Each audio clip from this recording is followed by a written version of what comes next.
अब आप कैसे फिगर आउट करोगे कि मार्केट में पोजीशनिंग कैसी होनी चाहिए? बहुत आसान है, आपको होमवर्क करने की जरूरत है। हम लोग अगर होमवर्क सही करेंगे और स्टेप्स जो मैं नीचे बताने वाला हूं अगर आप सही तरीके से करने वाले हो तो आपको सक्सेस होने से कोई रोक नहीं सकता। लेकिन हर चीज से पहले एक इंपॉर्टेंट है कि आपका विजन होना चाहिए, आपका गोल होना चाहिए। अगर आपके व्यापार में, जीवन में कोई विजन नहीं है, कोई गोल नहीं है, तो फिर आप अचीव भी नहीं कर सकते। आपके लिए सक्सेस का डेफिनेशन वो विजन बताता है। फॉर एग्जाम्पल, आप ये बोलते हो कि अगर मैं 1 करोड़ का टर्नओवर कर लेना मेरा विजन है, तो 1 करोड़ के टर्नओवर को करने के लिए कितना यूनिट बेचना पड़ेगा और कितने दिन में बेचना पड़ेगा, एक दिन में कितना बेचना पड़ेगा, ये रिवर्स कैलकुलेशन किया जा सकता है। लेकिन वहीं अगर आप 100 करोड़ का टर्नओवर आपका विजन है, 2 ब्रांच 10 ब्रांच आपका विजन है, तो 100 करोड़ से बैक कैलकुलेशन करना पड़ेगा। पर डे कितना सेल करना पड़ेगा, वो 100 गुना बढ़ जाएगा। और वो 100 गुना काम करने के लिए आपको लोग क्या लगेंगे, रिसोर्स क्या लगेंगे, ये सारा चीज कैलकुलेट करना पड़ेगा। इतना एक्सटेंसिव होता है विजन। विजन हम लोग को दौड़ाता है, राइट। सबसे पहले नो योर कस्टमर। आपको आपके कस्टमर को पहचानना पड़ेगा, कस्टमर के नीड को पहचानना पड़ेगा। कस्टमर क्या चाहता है, कस्टमर कौन से चीजों पे पॉजिटिव रिएक्ट करता है, कस्टमर किन पॉइंट्स पे आपके साथ इंटरेक्ट करना पसंद करता है। अगर आपको ये नहीं पता है कि कस्टमर का ट्रिगर पॉइंट क्या है, कस्टमर को क्या बोलने से कस्टमर आपकी तरफ पॉजिटिव वे में अट्रैक्ट होता है और आपसे बात आगे पूछता है। दूसरा पॉइंट यह है कि आपका कस्टमर आपको क्या समझता है, यह हमको जरूर पता लगाना पड़ेगा। क्या वो आपको किफायती समझता है, क्या वो आपको क्वालिटी वाला समझता है, क्या वो आपको टाइम पे काम करने वाला समझता है, क्या वो आपको समझता है कि आप फास्टेस्ट काम करते हैं, क्या वो आपके साथ में ग्रो करना पसंद करेगा।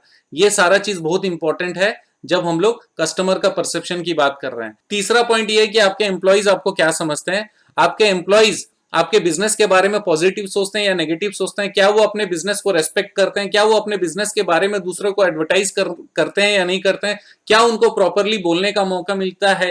ये सारी चीजें जानना बहुत जरूरी है, क्योंकि आपका एम्प्लॉय आपके बिजनेस का आपका रेस्पेक्ट नहीं करता तो फिर आपका पोजीशनिंग कितना भी अच्छा हो जाए, वो 1 सेकंड में उताश के पत्तों को गिरा देगा, बोलेगा कि यार जो भी बोल रहे हैं ना झूठ बात है, राइट। और अगर आपने कम भी बोला तो आपका एम्प्लॉय बोल सकता है, अगर वो पॉजिटिव है, सर ने कम बोला, मैं बता रहा हूँ बहुत अच्छे हैं, उनका बिजनेस बहुत अच्छा है, उनका प्रोडक्ट बहुत अच्छा है, उनकी पॉलिसी बहुत अच्छी है। ये सारा चीज वो हेल्प कर सकते हैं आपका एम्प्लॉइज। और एम्प्लॉय के साथ अगर कम्युनिकेशन सिस्टम सही है और एम्प्लॉय समय पर सही सजेशन देता है तो हम लोग को बहुत काम आता है, राइट। नेक्स्ट है find the gap your competitors have missed. आप अपने कॉम्पिटिटर का कंप्लीट एनालिसिस कर लीजिए, 5-6 कॉम्पिटिटर्स के से मुलाकात कर लीजिए, कॉम्पिटिटर के बिजनेस के बारे में पूरा एनालिसिस कर लीजिए, उनका जितना डेटाबेस अवेलेबल है वो चेक कर लीजिए। वो सारा चेक करने के बाद में उनका जो टर्नओवर इंक्रीज होता है वो कौन कौन से सेगमेंट में होता है और हमारा किस में होता है, उनके और हमारे में क्या क्या गैप है, उनके बिजनेस में कौन सी चीज ऐसी है जो कोई शिकायत रह जाती है। अगर कोई ऐसी शिकायत वाली चीजें जो आपके टॉप कॉम्पिटिटर लोगों के पास में होती है तो वो चीज हमारे लिए अपॉर्चुनिटी बन सकती है, तो वो हमारा गैप हो सकता है, उसको हम लोग यूएसपी बना सकते हैं और उस पर्टिकुलर जगह पर हमारे बिजनेस को पोजिशन कर सकते हैं। What market trends will impact what you are doing.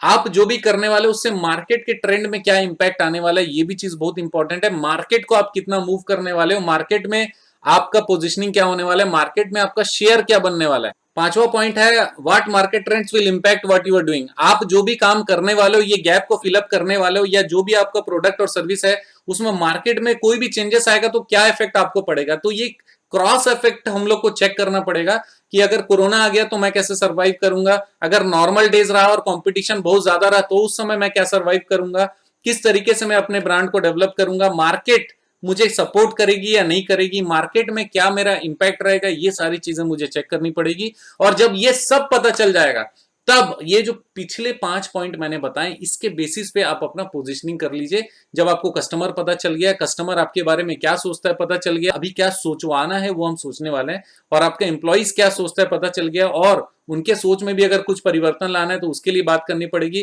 Competitor क्या मिस कर रहा है वो हमारे पास जरूर होना चाहिए, ताकि हमारे पास बताने के लिए रहे कि देखो ये चीज हम करते हैं जो दूसरों के पास में नहीं है।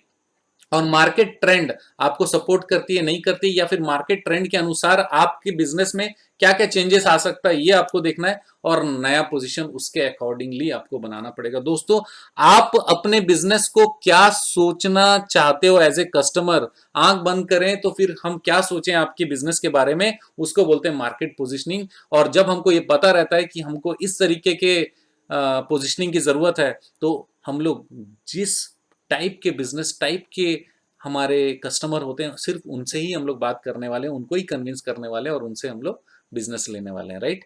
तो दोस्तों ये था मार्केट पोजिशनिंग के बारे में।